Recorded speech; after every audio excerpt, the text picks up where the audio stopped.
Hello friends, welcome back.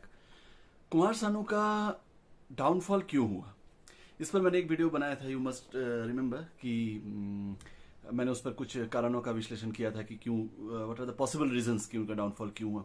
लेकिन फिर तरह तरह के सजेशंस आ रहे हैं कि एक्चुअली तरह तरह के लोग बात बता रहे हैं कि इसलिए हुआ जो उन्होंने वो वीडियो देखा नहीं है, या कुछ और एडिशन। तो मुझे लगा कि कुछ और एडिशन उसमें किया जा सकता है या कुछ अलग एंगल से देखा जा सकता है इस चीज़ को, क्योंकि ये एक बहुत बड़ा मिस्ट्री है जो मैं हर बार बताता हूं कि एक कोई क्लियर कट आंसर है नहीं कि इस वजह से उनका डाउनफॉल हुआ, और क्यों एकदम से वो जिस तरह से वो उनका राइज हुआ था, ऐसा लग रहा था कि he will continue to sing for another maybe 5 6 7 years.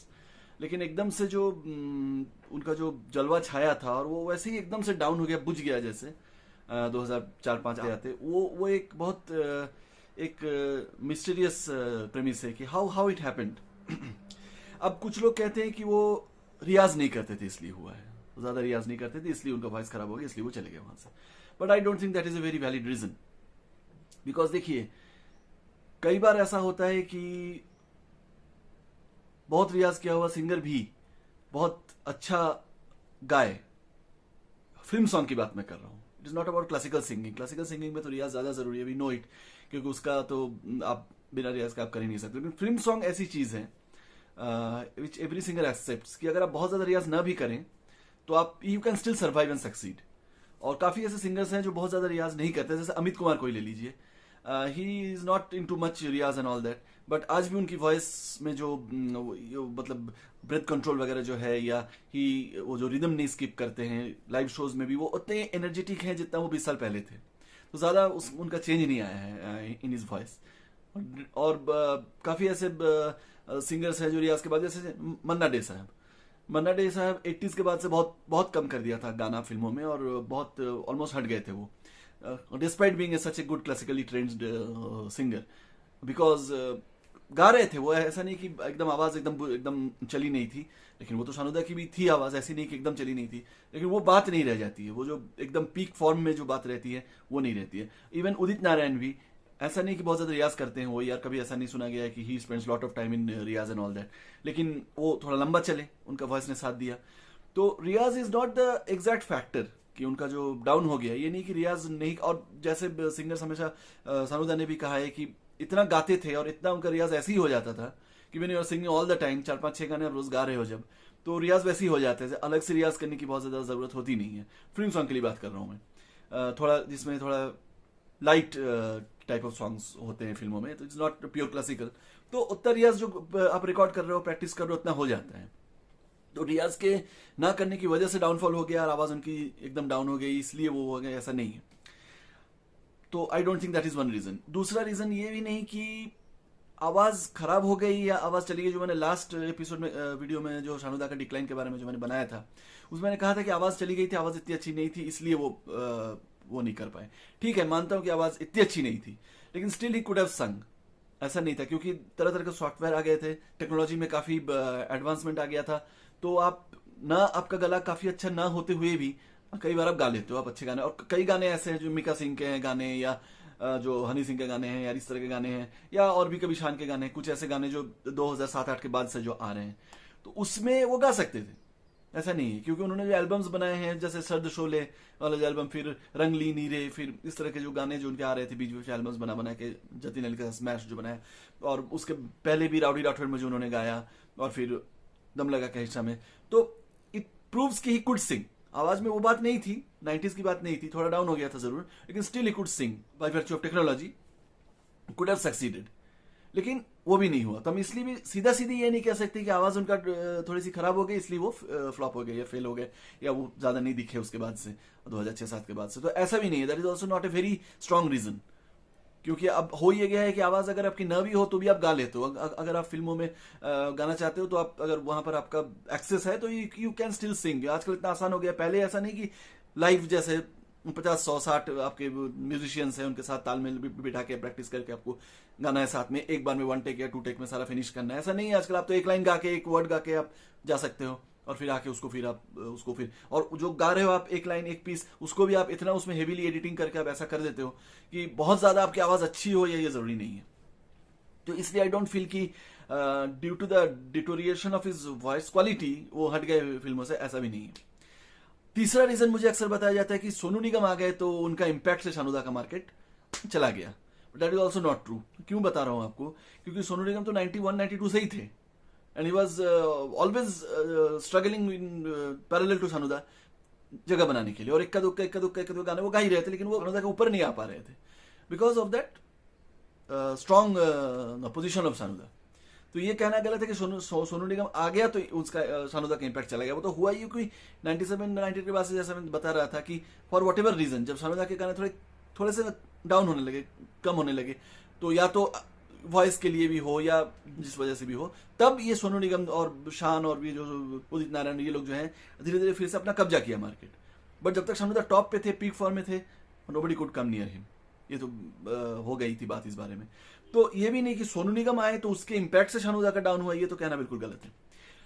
अगर किसी के इंपैक्ट से अगर असर पड़ा, और वो असर सब पे ही पड़ा, नॉट ओनली शानुदा, वो उदित नारायण पे भी सोनू निगम पे भी, शान पे भी पड़ा, तो वो इंपैक्ट है अरिजीत सिंह।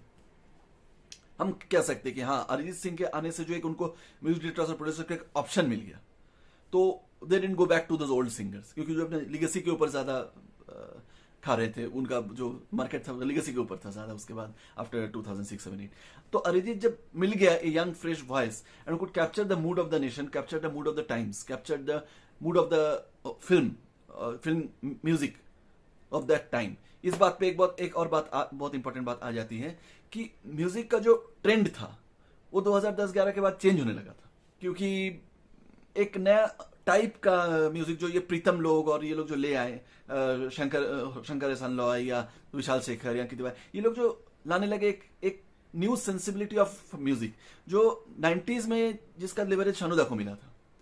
90s में भी ऐसा ही हुआ था कि 80 के दौर से हटके ये बापी लहरी का जो युग था, और जो राजेश रोशन का और इन लोगों का, जो आनंद मिलिंद का, इन लोगों का जो एक दौर था, इवन आर डी बर्मन का, तो ये मोटा मोटा एक टाइप का म्यूजिक समाप्त हो चला था। और 90s आते आते ये जो जतिन ललित, नदीम श्रवण, फिर आपका अनु मलिक, ये लोग जो एक नए टाइप का म्यूजिक लेकर आए, तो दौर चेंज हुआ, तो शानुदा उस दौर में फिट बैठ गए। तो ऐसा ही कुछ हुआ इसके साथ, अरिजीत सिंह के साथ। ही फिटेड इन दैट ट्रेंड, जो एक कॉपी पेस्ट आ गया वेस्टर्न, और ज्यादा एक वेस्टर्नाइज सॉन्ग का एक माहौल जो तैयार हो गया, उसमें शानुदा कहीं ना कहीं और उदित नारायण कहीं ना कहीं फिट नहीं हो रहे थे, क्योंकि ये लोग थोड़े ट्रेडिशनल टाइप के सिंगर थे, जो ज्यादा एक्सपेरिमेंट, ज्यादा इनोवेशन। यहां भी एक बात फिर और आ जाती है कि शानुदा ने अपने आप को कोई नया इम्प्रोवाइजेशन या फिर इनोवेशन नहीं किया। सोनू निगम ने किया था कुछ हद तक, उदित नारायण ने भी ट्राई किया था लेट 2000s में, थोड़े से आवाज में भारीपन लाना, थोड़े सीरियस, थोड़े गाने को चूज करने का जो अंदाज था, गाने को रेंडिशन करने का अंदाज था। और सोनू निगम ने काफी अपने आप को री इन्वेंट किया, क्योंकि वो उनका जो 90s, अर्ली 90s में जो आवाज थी और लेट 90s 2000 के बाद जो आवाज थी, दोनों में अंतर है, काफी फर्क है, काफी मेलोडियस आप कह सकते हैं, काफी ग्राउंडेड, थोड़ा हेवीनेस आ गया। तो ये सब वजह से उनका चल पड़ी फिर उनकी। तो शानुदा ने अपने को री इन्वेंट नहीं किया, क्योंकि एक तो उन्होंने सोचा होगा कि मेरा जो स्ट्रेंथ है मैं उस पर ही गाऊं, और उसको ही लोग सुनेंगे और उसको ही फॉलो करेंगे, लेकिन उनका प्रेडिक्शन थोड़ा सा रॉन्ग हो गया, क्योंकि ट्रेंड चेंज हो गया। और वो उनका जो traditional type of straight song है, किशोरदा स्कूल का, किशोरदा टाइप का, वो जाने लगा। अब होने लगा कि हाई रेंज गाने आने लगे अरिजीत सिंह के, और वैसे वेस्टर्न टाइप का पूरा जो वेस्टर्न कॉपी पेस्ट एक टाइप का हो गया सॉन्ग। तो उसमें कहीं ना कहीं शानुदा ने अपने को री इन्वेंट नहीं किया। वो जो उनका रेंज है गाने का वो थोड़ा सा कम है, और तो उस लिए वो नहीं कर पाया, और री इन्वेंट भी नहीं कर पाया कि थोड़ा रैप गाऊं, थोड़ा आवाज को चेंज करूं, मॉड्यूलेट ज्यादा कुछ करूं, कुछ नया करूं, ताकि वो सूट कर जाए उस समय के साथ। वो शानुदा ने नहीं किया या नहीं कर पाए, या मुझे ज्यादा ये लगता है कि उन्होंने किया नहीं because he had a choice, but he didn't, because वो अलग अलग कामों में लग गए थे, जैसे मैं हर वीडियो में बताता हूँ, he had so many other things to do. तो एक इसमें फिर एक बात आती है कि शायद सैचुरेशन पॉइंट एक आ गया था। काफी सिंगर्स के साथ ऐसा होता है जो बहुत ज्यादा गाना गा लेते हैं, स्पेशली कम समय के अंदर, तो एक बोरियत कहिए या सैचुरेशन कहिए, सेटिस्फेक्शन कहिए, फिर वो इतना ज्यादा सीरियसली फिर वो गाने में नहीं रहते, वो अलग अलग काम करने लगते हैं। समय आ जाता है कि ठीक है मैं इतना स्टेबल हो गया हूँ और मेरी पोजिशनिंग इतनी अच्छी हो गई है, लिगेसी बताइए, नाम बताइए, मार्केट बताइए, फेस वैल्यू इतना हो गया है कि फिर ज्यादा उस चीज को इतना हावी नहीं रहता है कि मुझे गाकर ही अपना नाम करना है, फिर प्रूव समथिंग, वो तो फिर रह नहीं जाता है। किशोर दा के साथ भी हुआ था, जब उनका 85-86 में उन्होंने कहा था कि मैं छोड़ दूंगा, मैं चला जाऊंगा, मैं अपना, उन्होंने कहा था कि मैं खंडवा में जाकर टीचर बन जाऊंगा गांव के स्कूल में, आई विल बी हैप्पी। ऐसी हालत हो गई, गाते गाते इतना बोर हो गए थे। तो मे बी वन रीजन कि वो बोर हो गए थे, तो उन्होंने इतना ध्यान नहीं दिया, वो अलग अलग कामों में चले गए, दैट इज वन रीजन। और एक और रीजन जो मुझे लगता है फील होती है वो है एरोगेंस। ये नहीं मैं कह रहा हूं कि शानुदा का एरोगेंस था, लेकिन शानुदा का जो नेचर है वो कहीं ना कहीं हमारे जो सिस्टम है, सोशल सिस्टम है, वो कहीं तालमेल उनका बैठ नहीं पाया। जो लोग जान गए थे वो लोग तो ठीक है, अब शुरू में उनका बहुत ज्यादा था, हाई था उनका, मतलब डिमांड दौर उनका था, तो उनकी तरह की आवाज चाहिए थी, लोग किशोरदा की आवाज चाह रहे थे। तो उस समय नदीम श्रवण और अनु मलिक और ये लोग जो थे उस समय के जो एडिटर्स थे, वो लोग के साथ वो थोड़ा अंडरस्टैंडिंग हो गई थी, उनकी सेटिंग हो गई थी, तो उनकी चल गई थी। लेकिन बाद में जब दौर बदला, नए मतलब यंगस्टर्स आ गए, नए ऑप्शंस आ गए, तो कहीं ना कहीं लोगों को लगने लगा कि हम इनके बिना भी हमारा चल सकता है, बिकॉज वो थोड़े से क्या है कि वो मुंहफट इंसान है, ज्यादा चापलूसी या कोई ज्यादा बनाए रखना, कि हमारा इंडस्ट्री ऐसा है कि इट इज एक क्लोज फैमिली के जैसा है। और जब तक आप अच्छे रिश्ते बनाए रखो, अब मान जाओ, कॉम्प्रोमाइज कर लो, एडजस्ट कर लो, तब तक आपको चांस मिलता रहेगा। आपको थोड़ा सा भी आप अपनी अगर आपकी पर्सनैलिटी हो और अपनी बात आप रखो, तो वहां पर कहीं कहीं ना कहीं झगड़ा या कोई मतलब विवाद हो सकता है। और शानुदा के साथ ऐसा हुआ है, हम जानते हैं कि काफी प्रोड्यूस के साथ उनका थोड़ा अनबनी तो हो गई थी, because of his straight forward nature. उस जो बोलना है सीधे बोल देते थे मुंह पर, तो पीछे कुछ करना है नहीं, अपने काम से काम रखते थे। तो इससे क्या होता है कि एक फैल जाता है, एक टैग लग जाता है, एक मतलब इमेज बन जाती है कि अरे बाप रे उसके साथ कौन काम करेगा, अरे बाप रे बहुत की चीज करेगा, अरे बात पूछा करेगा, अरे पैसा मांगेगा, ये फलाना नीम का, इस तरह का कुछ हुआ था माहौल उस समय। जबकि 2005-06 आते आते उनका तो ये सब इनका सबका मतलब कॉम्बिनेशन हो गया कि थोड़ा बहुत उनका एरोगेंस का जो टैग लग गया, वो दौर का चेंज होना, गले में थोड़ी सी खराबी आनी, ये रियाज के लिए नहीं है लेकिन फॉर एज और वट एवर, तो थोड़ा सा वो आना, हीरोज सब चेंज हो गए, उनके समय के हीरोज सब चले गए, ज्यादातर जो जैसे ऋषि कपूर थे या लाइक फरदीन खान या इवन अनिल कपूर, कितने फिल्में उनकी आती है, या मिठुन दा, इन लोगों के लिए जो गाते थे वो उस समय बहुत ज्यादा जो एक्टर्स थे जो फिर गायब हो गए कहीं। और तो आई थिंक अजय देवगन और अक्षय कुमार को छोड़ के ज्यादा कोई रहे नहीं उस जमाने के। इवन सुनील शेट्टी भी, वो सुनील शेट्टी के लिए भी काफी गाने गाते थे, वो भी नहीं ज्यादा काम नहीं कर रहे थे। सनी देओल, बॉबी देओल, तो ये तो सब लोग मतलब चले गए थे, तो उनका आवाज ये भी नहीं था कि वो फिर उनके साथ उनकी आवाज जमती है, फिट होती है तो उनको ही लिया जाए, ये भी नहीं है। सब नए नए एक्टर्स आने लगे, रणबीर कपूर आ गए, ये लोग आ गए, तो इनके साथ कहीं ना कहीं सीनियर आवाज जमना थोड़ा सा मुश्किल था मुझे लगता है। तो this can be the possible reasons जो मैंने सोचा है और मुझे जो लगा।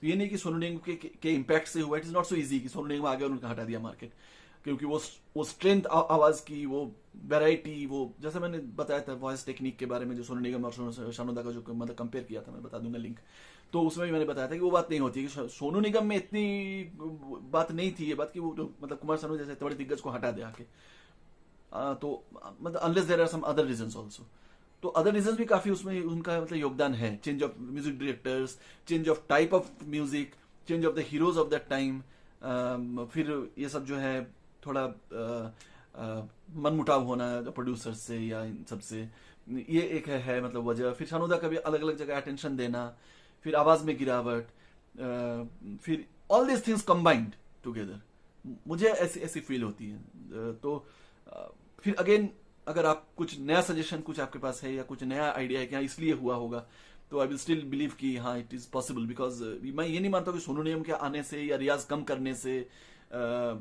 फॉर दिस रीजंस उनका कुछ ऐसा हुआ है डाउनफॉल।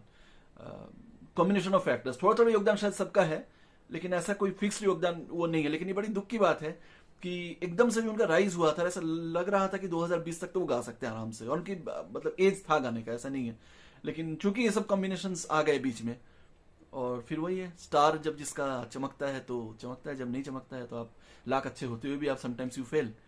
तो शानुदा, अब जैसे अवार्ड्स की बात है, उन्होंने इतने गाने का उनको फिर कितने अवार्ड मिल सकते थे, उनको 8-10 फिल्म फेयर, 2-3 नेशनल अवार्ड और भी सब अवार्ड्स मिलना कोई इम्पॉसिबल बात नहीं थी, और कोई मिलता तो पूरा जस्टिफाइड था, लेकिन हुआ नहीं, because it is matter of stars.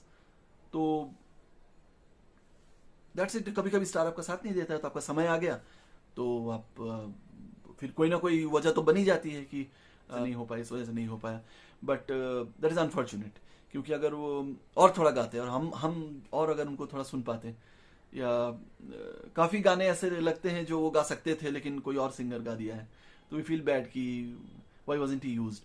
लेकिन वही है, एक इमेज की बात है, एक अपने इंटरेस्ट की भी बात है, अपने इन्वॉल्वमेंट की बात है। शानू थोड़ा हट गए थे, थोड़ा अलग अलग काम करते, जैसे मैंने बताया।